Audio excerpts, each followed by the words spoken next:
말씀은 마태복음 15장 21절로 28절입니다. 예수께서 거기서 나가사 두로와 시돈 지방으로 들어가시니 가나안 여자 하나가 그 지경에서 나와서 소리질러 이르되 주 다윗의 자손이여 나를 불쌍히 여기소서 내 딸이 흉악하게 귀신 들렸나이다 하되 예수는 한 말씀도 대답하지 아니하시니 제자들이 와서 청하여 말하되 그 여자가 우리 뒤에서 소리를 지르오니 그를 보내소서.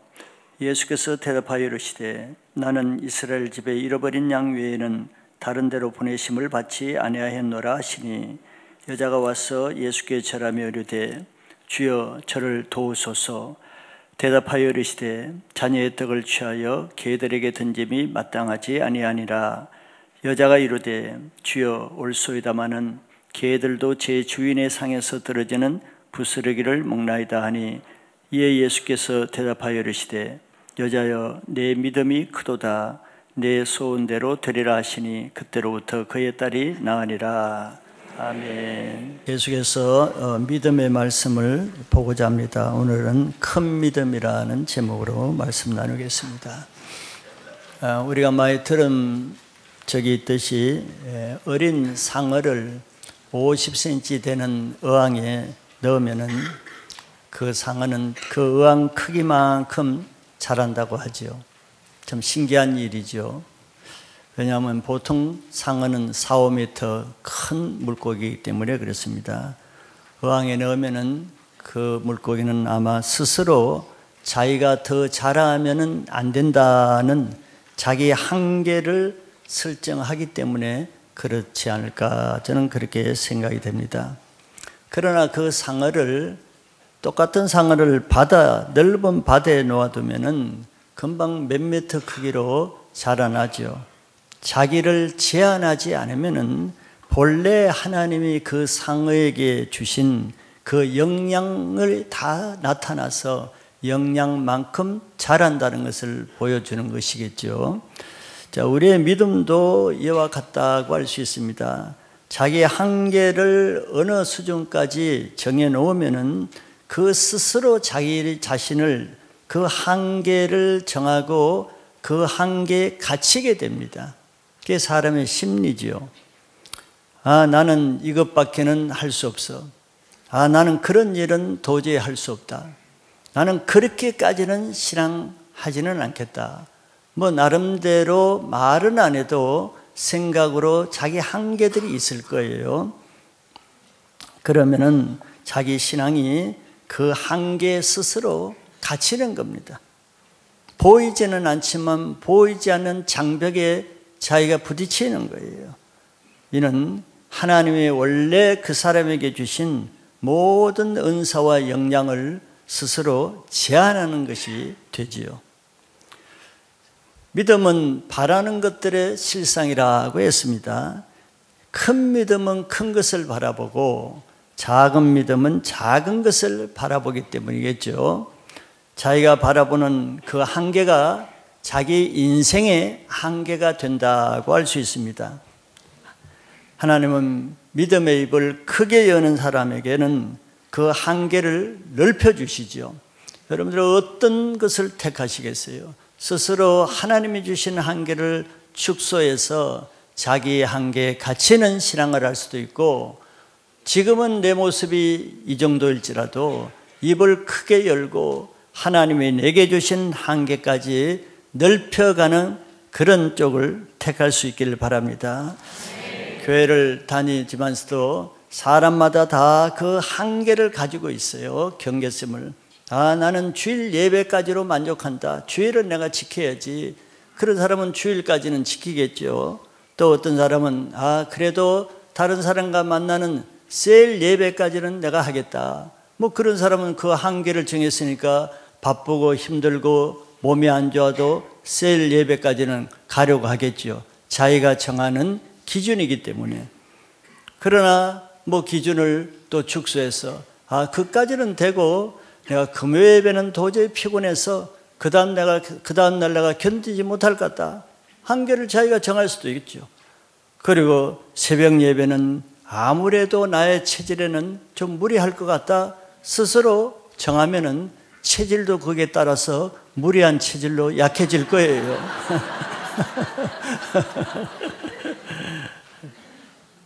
자, 이렇게 자기 한계를 뛰어넘으려면, 자기 인생의 한계를 좀 벗어나고 싶다면 뭐부터 해야 되겠어요? 바로 이겁니다. 자기가 설정한 그 한계선부터 깨트리고 새로운 한계로 나가야 되겠죠. 우리가 빌립을 본 것처럼 빌립이 뭐 나쁜 건 아니라도 이성적인 계산을 자기 한계에 두면은 그 한계를 못 벗어나서 예수님이 일하실 수가 없습니다. 예수님의 빌립의 한계 안에 들어오지 않는 이상은 더 큰 일을 할 수가 없는 거죠. 스스로 그 한계가 하나님의 능력을 제한하는 꼴이 되는 것입니다. 그것은 하나님을 믿는 신앙이라고 하기보다는 자기 이성을 믿는 인본주의적인 종교라고 하는 것이 더 적합할 거예요. 그래서 우리의 신앙은 하나님의 말씀이 그 기준이 되는 신앙이 가장 좋고 정상적인 신앙이라고 할 수 있겠죠. 하나님의 말씀하시는 데까지 하고 성령이 인도하시는 데까지 가는 그 기준이 믿음의 기준이라고 할 수 있습니다. 왜냐하면 우리의 신앙의 기초는 예수님과 예수님의 말씀이 우리의 기초이기 때문에 그렇게 말할 수 있는 거죠. 실제로 예수님은 하나님의 아들이시잖아요. 하나님의 아들, 천국 왕입니다. 그럼에도 예수님의 행동 한계 기준을 보세요. 예수님은 그럼에도 이 땅에 오실 때 하나님의 아들입니다. 왕이십니다. 근데 아기의 모습으로 마구간에 오세요. 자기 한계가 있다면 그렇게 올 수 있겠어요? 그거는 생각할 수 없는 한계예요. 예수님은 한계가 없었어요. 낮아지는데도 한계가 없고 높아지는데도 한계가 없는데, 왜냐하면 하나님이 그 한계에 있기 때문에 그렇습니다. 그래서 하나님이 가는 데까지, 마구간까지 가면은 하나님의 말씀에 순종해서 마구간까지 가고, 십자가에 죽는 데까지 가라고 하시면은 십자가에 죽는 데까지 가는 것이 예수님의 기준이에요. 한계가 없단 말이에요. 하나님 자신의 한계이기 때문에. 마가복음 8장 34절 35절에도 우리 예수님의 제자의 기준을 말씀하신 적이 있습니다. 무리와 제자들을 불러 이르시되 누구든지 나를 따라오려거든 자기를 부인하고 자기 십자가를 지고 나를 따를 것이니라. 35절 누구든지 자기 목숨을 구원하고자 하면 잃을 것이요 누구든지 나 복음을 위하여 자기 목숨을 잃으면 구원하리라 그랬어요. 자, 자기를 부인하고 자기 십자가를 지는 것이 예수님을 따르는 제자의 기준이라는 뜻입니다. 저건 한계가 없다는 것이에요. 자기를 부인하는데 어디까지 내가 부인한다? 한계가 없어요. 십자가에 죽는데 어디까지 한계가 없다는 겁니다. 주님이 가라는 데까지, 주님이 말씀하시는 데까지, 그것이 기준이죠. 이것이 이성의 기준을 부인하고 말씀을 따라 자기 목숨을 잃는 데까지 순종하는 신앙의 기준이 되는 것이 제자의 삶입니다. 믿음은 이성을 뛰어넘기 때문에 그래야 되죠. 자기 신앙의 발목이 잡히는 것은 바로 자기 스스로 만들어 놓은 이성적인 한계 때문이라는 것을 우리 스스로 아마 알 거예요. 내 생각이 먼저 앞섭니다. 계산이 먼저 앞서지요. 이성적인 논리가 말씀보다 신앙보다 어떤 것보다 앞서기 때문에 그것이 내 발목을 잡는 것입니다. 제한을 하는 것이죠. 그것은 하나님이 주신 자기에게 있는 무한한 가능성, 능력을 스스로 제한한 것이에요. 어리석은 것이죠. 신앙의 발목을 묶이는 것입니다. 자기 삶이 새로운 단계로 나아가고자 한다면 이성적인 이런 자기 한계를 넘어서 하나님의 말씀을 기준으로 사시길 바랍니다. 여러분, 이것이 하나님이 원하시는 만큼 큰 믿음으로 사는 방법이기 때문에 그런 거예요.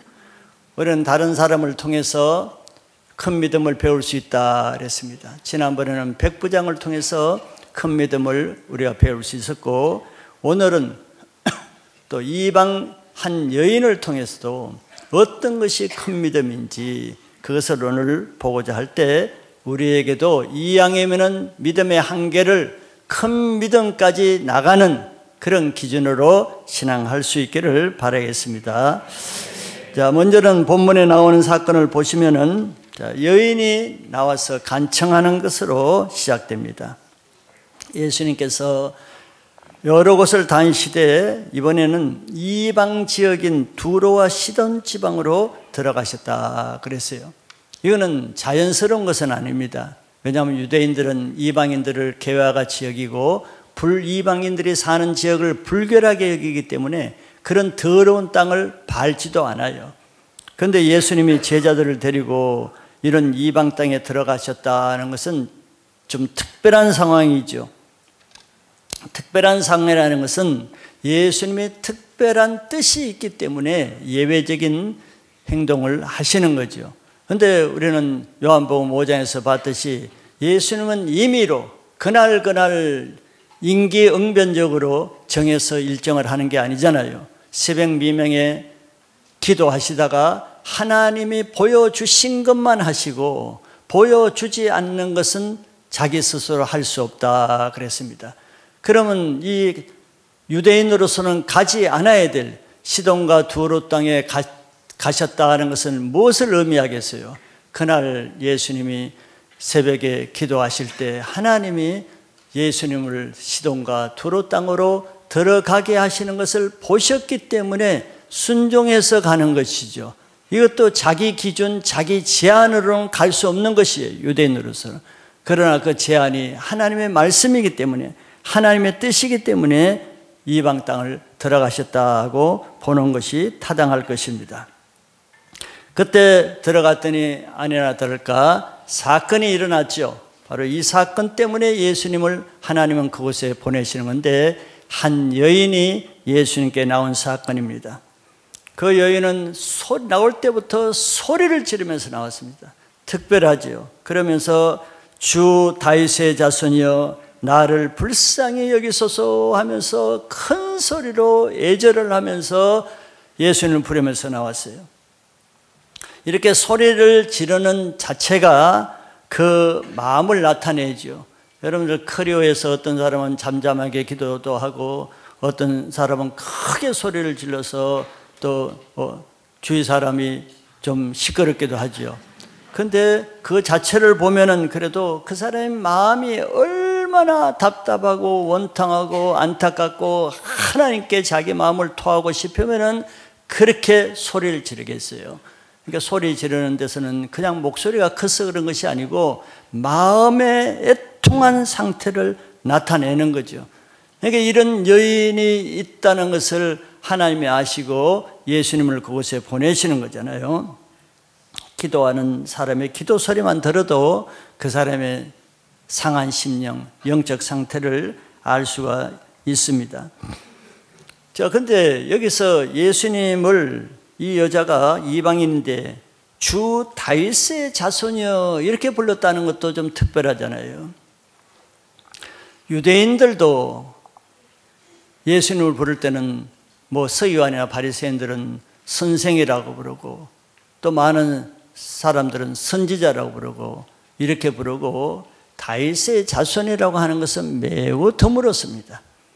그런데 유대인도 아닌 이 이방인이 예수님을 선생이라고 부르는 것이 자연스러울 텐데 그렇게 부르기보다 주 다윗의 자손이라고 한 것은 특별하지요. 주 다윗의 자손이란 말은 우리가 알듯이 메시아라는 뜻입니다. 다윗의 자손으로 오신 하나님의 보내시는 메시아라는 뜻인데 이거는 놀라운 말이에요. 더구나 하나님을 믿지 않는 이방인의 입에서 이런 말이 나왔다는 것은 특별한 것입니다. 그러니까 이 여인이 예수님께 나올 수 있었던 거겠죠. 그런데 그 여인이 나오게 된 것을 들어보니까 자기 딸이 흉악한 귀신이 들렸다 그랬습니다. 아무튼 귀신 들린 사람 뭐 보신 분이 있겠죠. 사실 주위에 보면 귀신 안 들린 사람이 별로 없을 정도죠. 정도의 차이입니다. 정도의 차이. 기분 나쁘겠지만 정도의 차이예요. 자, 근데 흉악하게 귀신 들렸다는 것은 정도가 좀 심하다는 거죠. 정도가 심한 사람들 여러분들 보시면은 뭐 정상적인 삶을 못 살잖아요. 정상적인 말을 하지 않고 행동을 하지 않고 생각이 정상적이지 않고 위험하고 어둡고 악하고 음란하고 부끄러운 행동을 한단 말이에요.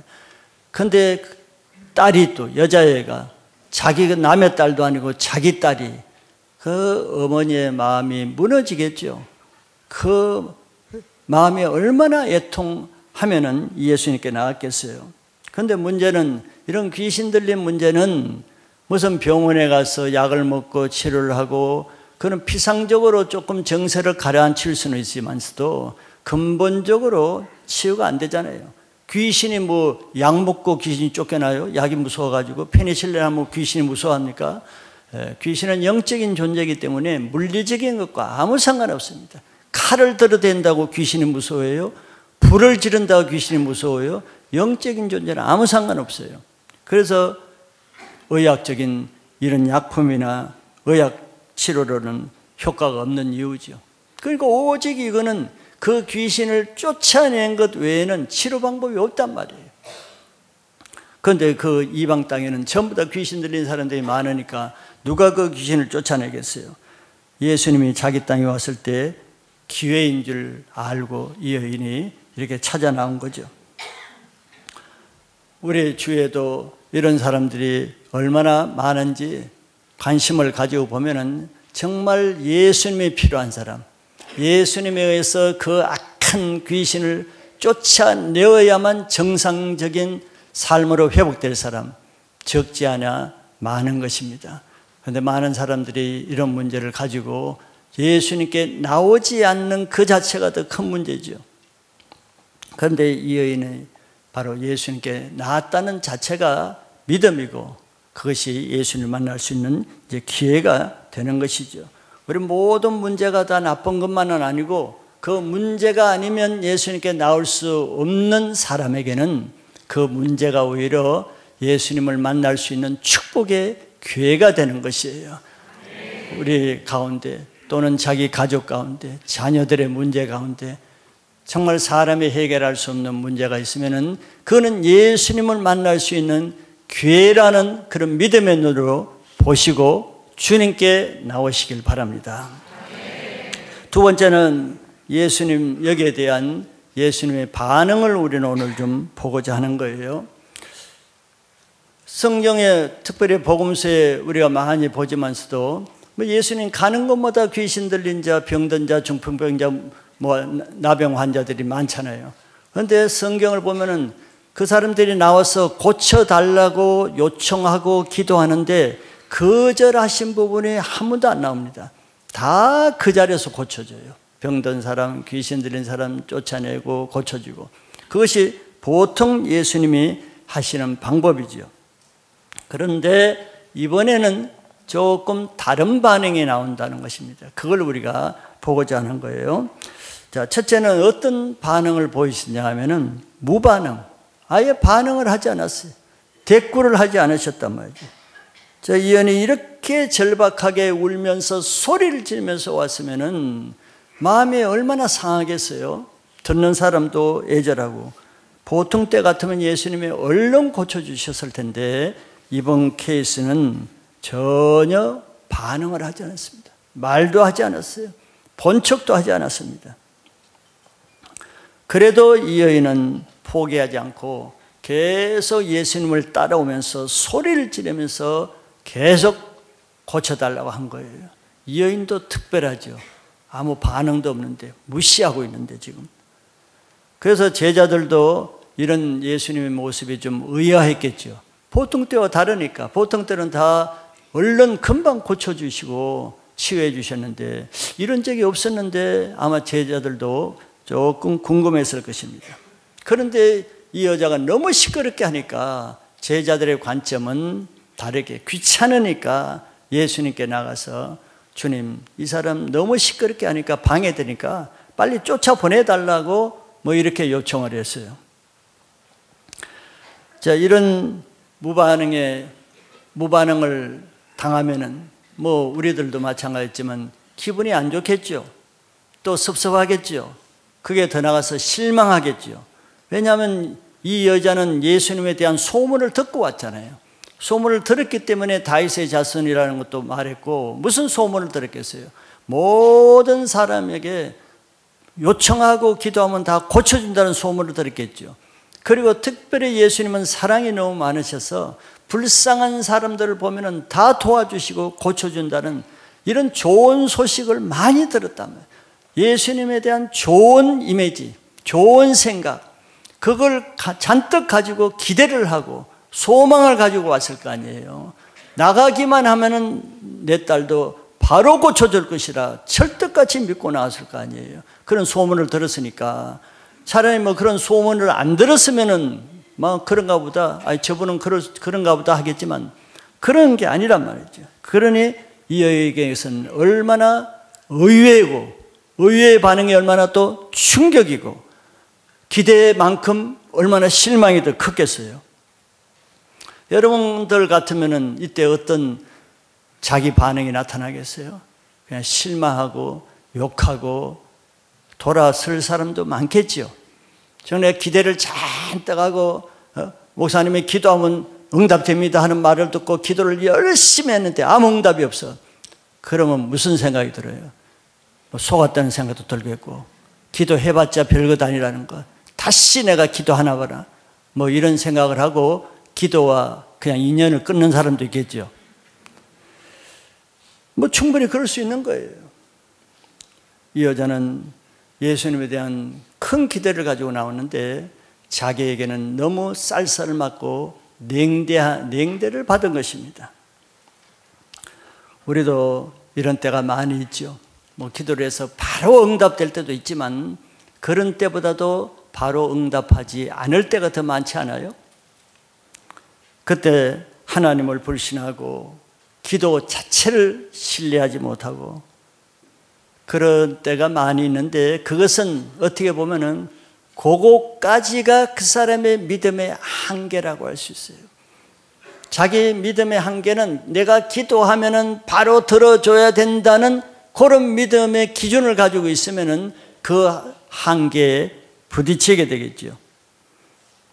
우리는 기도의 응답을 받기를 원한다면은 무응답의 이런 단계를 통과하는 믿음을 가져야 됩니다. 두 번째 단계는 이제 무시하는 단계라고 할 수 있어요. 제자들이 빨리 이 여자를 돌려보내라고 할 때 예수님이 제자들에게 하시는 말씀이지만 그 여자가 들으라고 하시는 말씀이에요. 여자가 계속 따라오니까, 옆에 있으니까 뭐 귓속말로 하는 게 아니거든요. 들으라고 이렇게 말했어요. 24절에 보면은 나는 이스라엘 집에 잃어버린 양 외에는 다른 데로 보내심을 받지 아니하였노라. 별로 좋은 얘기 아니죠. 그런데 이 여자가 다 듣는단 말이에요. 제자들에게 하는 말이지만 이 여자가 들으라고 하는 말인데, 이 말씀은 뭐겠어요? 너 같은 여자는 내가 도와줄 대상이 아니라는 거예요. 완전히 천대받는 것이, 차별받는 것입니다. 너는 유대인이 아니기 때문에 긍휼의 대상이 못 된다는 거예요. 유대인에게는 아주 뼈아픈 그런 말입니다. 상처가 될 말이죠. 그렇지 않아도 유대인에게 대해서 열등감을 가지고 비교의식을 가지고 있는 이 여인으로서는 예수님까지도 자기를 인종차별하는 것에 참 마음이 상했겠죠. 그러나 여기도 갈등이 되겠죠. 그냥 접고 돌아갈까? 그냥 포기할까? 이런 사람에게 내가 뭘 기도할까? 내가 이런 대우를 받으면서까지 내가 더 요청을 해야 되는가? 뭐 생각이 여러 가지 복잡하겠죠. 누구나 다. 그러나 이 여인은 그런 말과 그런 그런 말과 그런 예수님의 반응에 이 여자가 기분이 상하거나 상처를 받거나 실망할 만큼 그런 여유가 있는 여자가 아니에요. 무슨 말씀이겠어요? 절박한 이 여인의 문제 앞에 정말 자기 딸을 고치지 않으면 소망이 없다는 이 절대절명한 이 문제 앞에 그런 자기의 알량한 자존심 같은 것은 하나의 교만일 뿐이에요. 그런 것에 자기 자존심 상하고 상처받는 그런 마음은 배부른 사람이 하는 사치스러운 감정일 뿐인 것입니다. 사치예요. 뭐가 더 중요한지를 모르잖아요. 여기서 자기 자존심 내세우고 상처 내세우면 자기 딸은 영원히 인생 망가지는 거예요. 그런데 자기 자존심 안 굽히기 위해서, 상처 안 받기 위해서 자기 딸의 인생을 망칠 것인가? 내가 내 인생 한번 자존심 꺾고 내가 굴복하고 내가 낮아지고 내 사랑하는 딸을 고칠 것인가? 이게 싸움이에요. 자, 이런 상황에서 이 여자가 자기 자존심을 세운다는 것은 사치지요. 그건 교만입니다. 그건 배부른 사람들이 하는 생각이에요. 이 여인은 그런 말을 듣고도 예수님 앞에 나갔어요. 쉬운 거 아니죠. 나가서 참 그 말이 나오겠어요. 이런 멸시를 받고. 그런데 나가서 또 이렇게 하죠. 주여 나를 도우소서. 이게 대단한 자기 부인과 자기 십자가지요. 뭐 남이 하니까 쉬운 것 같아도 이 말이 쉽게 나오겠어요. 이런 분위기에서, 이런 상황에서. 그래도 자기 좀 도와달라 그랬어요. 거지가 되는 거죠. 자기 문제를 해결하고자 하는 이런 간절한 절박한 목표가 있는 사람은 그 기도가 응답될 때까지는 어떤 갑질을 하고서라도 결코 포기하지 않고 응답될 때까지 끝까지 기도합니다. 이게 응답받는 사람의 공통적인 기도 응답의 비결이에요. 자기 딸을 고치고자 하는 마음이 약하거나 강하지 않았다면 이렇게 할 이유가 없겠죠. 이 세상에 우리가 지금도 큰 기환을 하고 한 영혼을 위해서 여러분들이 얼마나 애쓰는 거 알고 있죠.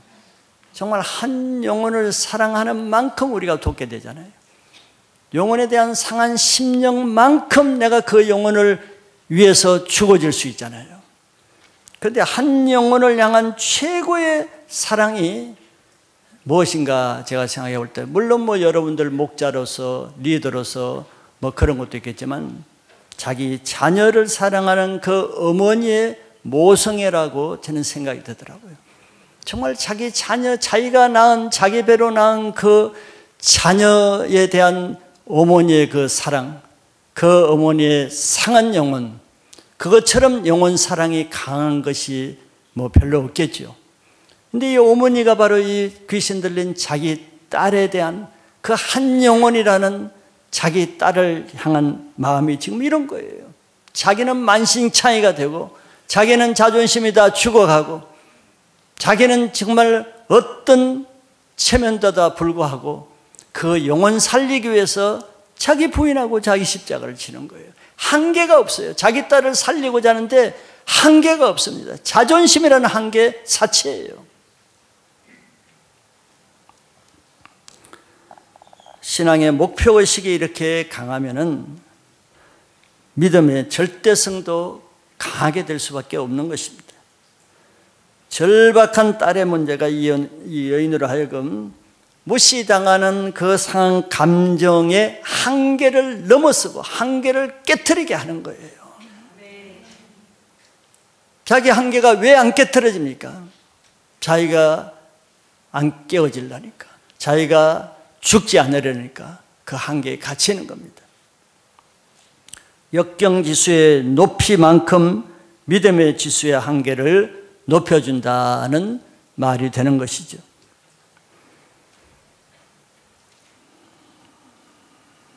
예수님은 다 목표를 가지고 이 여인을 대하고 있죠. 뭐 인간적으로 멸시하고 무시하고 싶어서 뭐 그런 것이 아니죠. 믿음의 시험을 하시는 겁니다. 세 번째 단계는 뭐 대단한 단계를 넘었죠. 이 여자는 벌써 두 번째 단계를 주여 저를 도우소서 하고 자기를 부인하고 그래도 예수님께 나갔습니다. 그러면 이제 됐지 뭐 이렇게 생각되겠죠.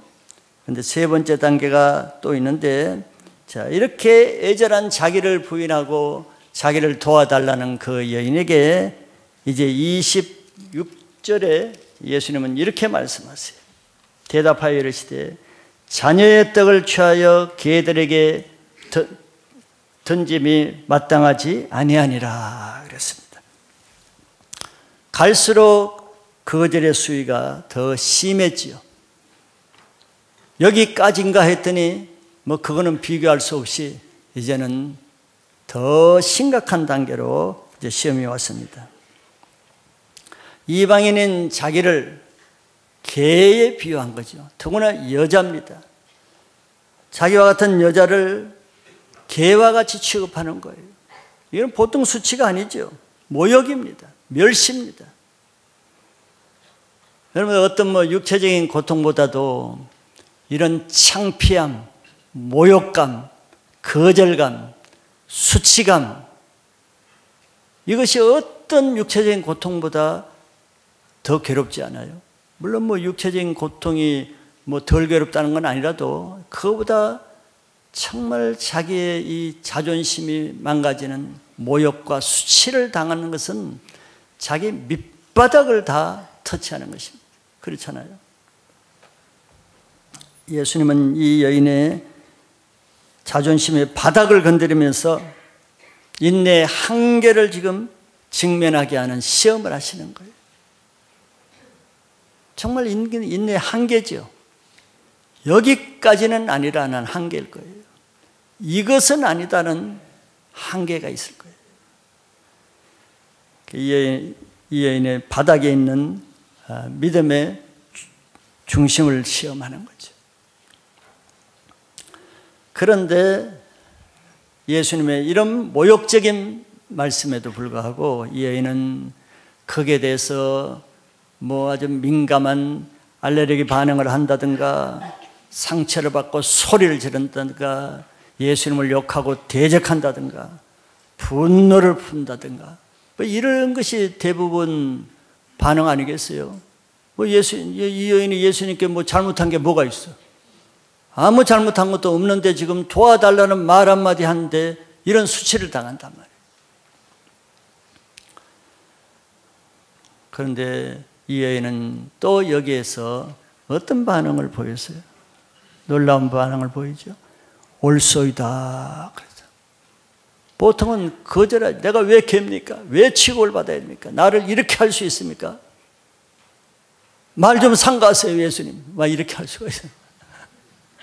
그런데 올소이다. 참 이거는 자기 부인의 극치죠.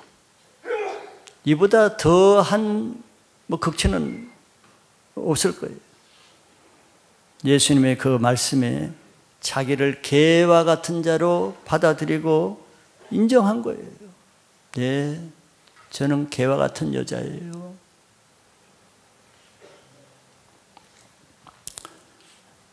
자, 이렇게 예수님이 어떤 말씀을 하셔도 자기가 예수님 말씀을 인정하고 받아들이면은 더 이상 그 말은 문제가 되지 않고 상처가 되지 않죠. 개가 아니라는 자기 의의가 있으면은 상처가 되고 화가 나서 대적하게 되는 거예요. 그렇잖아요. 그런데 예수님 말씀에 자기 자신을 그냥 겸손히 예수님 말씀대로 인정하고 받아들이면은 오히려 마음에 평안이 주어집니다. 이게 놀라운 은혜예요. 기적이에요. 받아들이기 어렵지만 이성적으로는 도저히 안 되는 말씀이지만서도 그걸 인정하고 받아들이면 왠지 속에서 부글거리는 마음이 없어지고 평안이 주어진단 말이에요. 이게 하나님의 은혜예요. 그래서 이 여인이 마음이 편안해졌죠. 여러분, 마음에 평강이 없으면 어떻게, 말부터 막 부들부들 떨리고 막 울그락불갈하고 이를 갈면서 그렇게 말하게 되겠죠. 저도 흥분하면 말이 그래요. 제대로 말을 못해요. 자, 그런데 이 여인은 평안히 들어왔어요. 자기를 개와 같은 여자로 인정을 하니까 예수님께 편안하게 말할 수 있어요. 뭐 대들고 혈기를 내면서 자기의 의의를 주장하면서 그렇게 말할 만하잖아요. 그런데 이 여자가 하는 말을 보세요. 주여 올소이다. 이걸 뭐 말하면서 여자가 오라야 막 옳다니까요 막 이렇게 했겠어요? 그걸 받아들이는 거예요. 예, 주님 맞습니다. 저는 개와 같은 여자예요. 그리고 그 다음에 보세요. 개들도 제 주인의 상에서 떨어지는 부스러기를 먹나이다. 얼마나 편안한 마음으로 하는 말투예요. 마음에 평강이 없으면 이런 말투로 이렇게 말할 수가 없죠.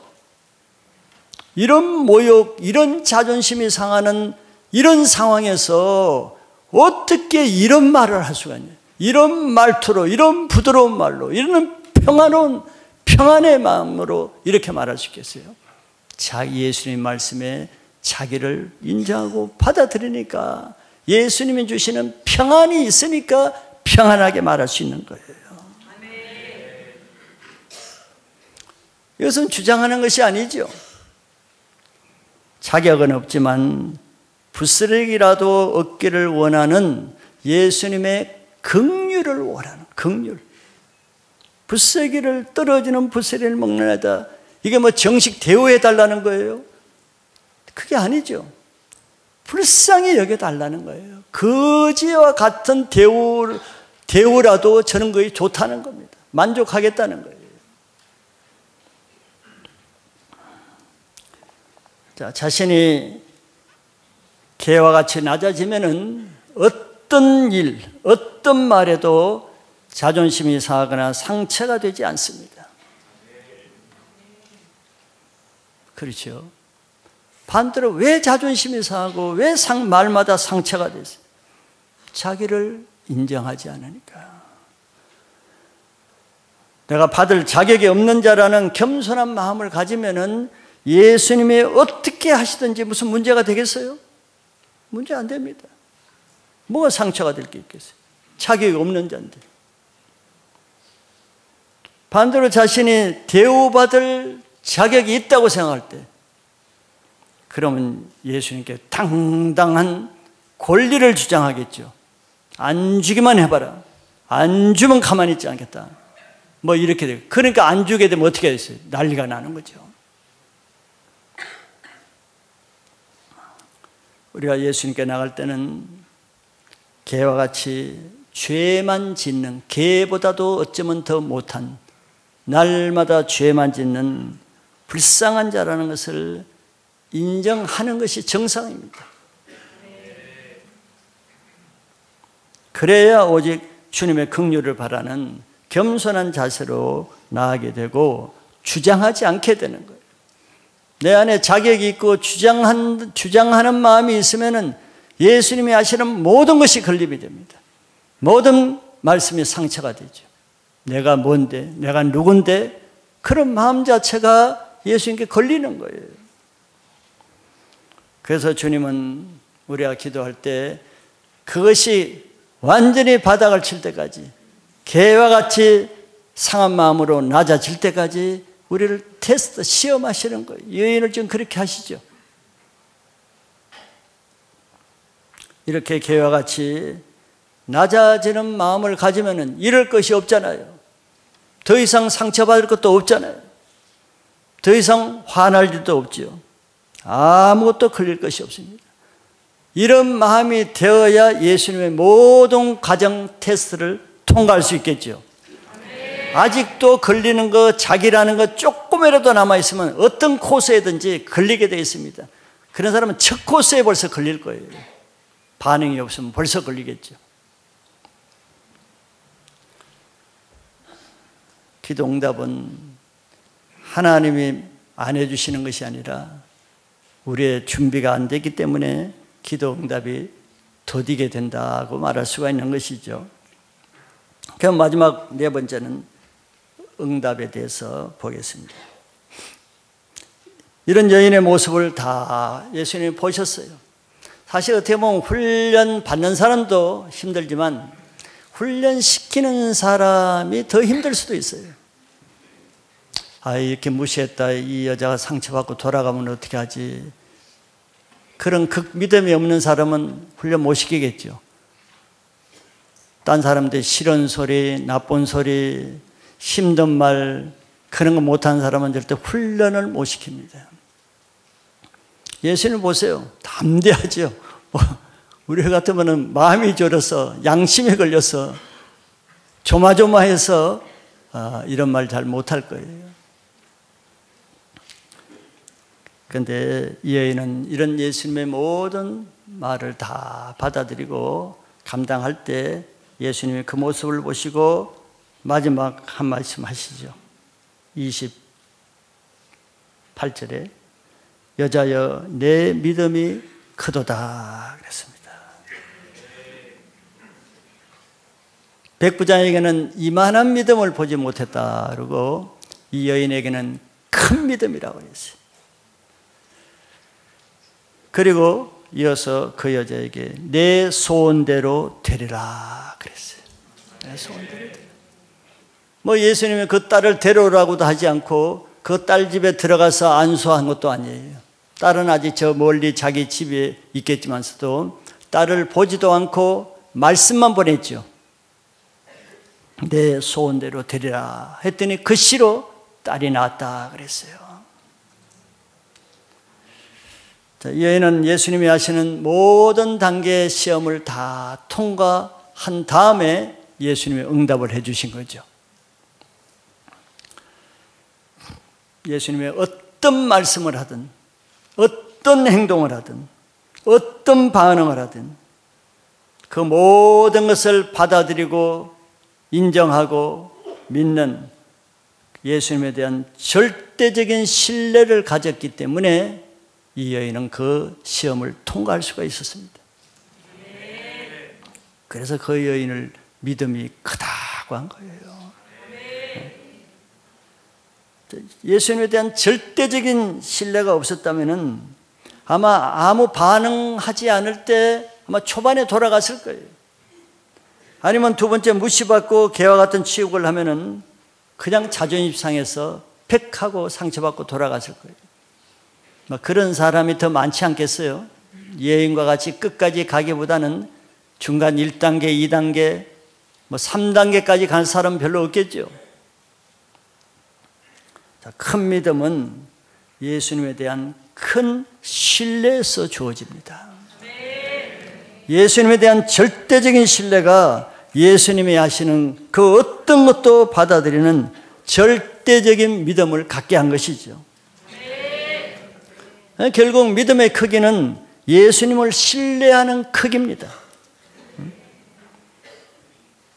다시 말하지만 자기가 이해하는 이성적인 기준으로 신앙하는 사람은 자기 이성의 한도에 갇히잖아요. 자기 생각으로 이해 안 되면 내 생각하고 다른데 거기서 끝나는 거죠. 믿음이 거기서 거기까지예요. 내가 이해 안 되는 데까지만 신앙이고 그 이상은 넘어갈 수가 없어. 그건 아니잖아. 내 생각하고 달라. 나는 그게 아니에요. 내 생각은 달라. 거기까지예요. 또 자기 자존심을 지키는 선까지 신앙하려는 사람은 자존심 무너지지 않는 한도까지만 하죠. 그 이상은 안 돼. 그래서 자존심을 죽어가면서까지는 내가 신앙하지 않겠다는 한계에 부딪히게 되죠.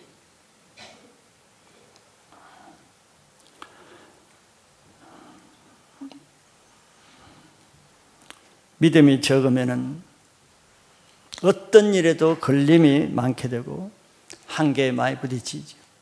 그러니까 믿음이 적은 사람은 굴곡이 심하잖아요. 바람 잘 날이 없죠. 조금 도와줬으면 그 다음날 또 어려워져요. 조금 은혜 있다 싶으면 며칠 못 가고 부딪히는 게 많으니까. 한계가 적어요. 한계가 짧은데 한계를 놓으면 그 한계 안에 넘어가지 못하니까 별게 다 걸리잖아요. 믿음은 예수님을 어느 정도까지, 어느 선까지 신뢰하고 믿느냐, 그게 달린 거죠. 이 여인은 예수님에 대한 모든 것을 신뢰했어요. 어떤 말, 어떤 시험, 어떤 반응까지도 다 감당할 수 있는, 그러니까 예수님의 어떤 일을 해도 걸림이 되지 않아요. 걸려 넘어질 것이 없어요. 그러니까 통과할 수 있는 거죠. 그것은 예수님은 어떤 상황에서도 항상 완전하시고 의로우신 분이고 사랑이 많으신 분이라는 이런 절대적인 신뢰가 있으면 걸릴 일이 없는 것이죠. 이것이 예수님에 대한 절대적인 믿음입니다. 예수님을 상대적으로 믿으면 그건 자기를 믿는 거죠. 자기 기준에 의해서 예수님 믿는 거 아니에요. 그런 예수님이 하는 행동에 많은 것이 걸림돌이 되지 않겠어요? 바리새인들은 예수님이 하시는 말마다 걸림돌이 됐잖아요. 그 사람들 자기 기준이 너무 많았거든. 그런데 세리와 창기들은 자기 기준이 없어요. 예수님이 하는 그것이 다 자기 기준. 예수님 자신이 하나님 아버지에 대한 절대적인 신뢰를 가지고 그 신뢰에 근거해서 하나님이 뭐라고 하셔도 절대적인 순종을 하셨죠. 십자가에서 그 하속들에게 주먹으로 얼굴을 맞으시고 침뱉음을 당하고 군병들에게 희롱하고, 그 기준이 있었다고 하면은 예수님이 그렇게 하기 어렵겠죠. 하나님이 하시는 그 일까지가 기준이에요. 하나님이 하시게 하면은 그 하시는 데까지 내려가는 거예요. 왜냐하면 예수님은 하나님에 대한 절대적인 사랑이 있었기 때문에 절대적인 신뢰를 하게 되었죠. 이와 같이 우리도 예수님이 나를 위해서 십자가에 죽으신 그 절대적인 사랑을 내가 믿으면 예수님에 대한 절대적인 믿음이 생깁니다. 나를 위해서 십자가에 몸을 내어주시기까지 나를 사랑하신 그 예수님을 신뢰하는 그 자체가 최고 큰 믿음이 될 수 있는 거예요. 그런 믿음만이 어떤 상황에서도 상처가 되거나 걸림돌이나 또 실족하지 않을 수 있는 것은 예수님에 대한 절대적인 사랑으로 절대적인 믿음을 갖는 것입니다. 그래서 우리는 자기를 기준으로 살지 않고 예수님을 기준으로 살아서 평생 걸림돌이 없는 형통한 큰 믿음으로 살 수 있기를 축복합니다.